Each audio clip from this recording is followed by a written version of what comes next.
लड़की जो लड़की खड़ी होती है सेब सर पे रख के, सर पे सेब रखा लड़की ने, ये वो खड़ी है, और एक सामने वो आदमी खड़ा है पिस्टल लेके, उसने पिस्टल से गोली मारनी है, यूं गोली मारनी है वो, और आंखों में पट्टी बांधी, उसके आंखों में पट्टी बांधी हुई है, सेब पे सेब लड़की ने सर पे रखा हुआ है, इसने गोली सेब उड़ाना है।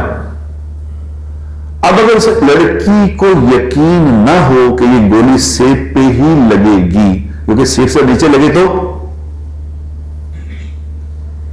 और ये लड़का कहे कि तू फिक्र ना करें, मैं पूरी कोशिश करूंगा इंशाल्लाह कि ये गोली सेब पे ही लगे, मैं पूरी कोशिश करूंगा, तो क्या ख्याल है वो सेब रखेगी से? ये कोशिश करे बेवकूफ, ये कोशिश का मामला थोड़ी है, ये तो यकीन से बताओ कि गोली इस पे लगेगी कि नहीं। अगर उस लड़की का भी यकीन ना हो, इस लड़के का भी यकीन में जर्रा भी एक समझ लो 0.00001 अगर ये यकीन में कमी हो तो कर लेगा ये काम। क्या ख्याल है? उस लड़के को भी 100% यकीन है कि गोली सेब पे लगेगी, इस लड़की को भी 100% यकीन है कि गोली सेब में लगेगी, तब ये करते हैं।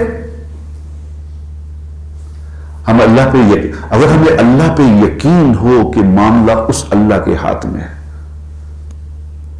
और किसी के हाथ में नहीं है, तो बताओ उसके फिर अमल क्या होगा? अल्लाह यकीन की दलील होती है अमल। जितना स्ट्रांग यकीन होगा उतना स्ट्रांग अमल होगा। सीधा फॉर्मूला।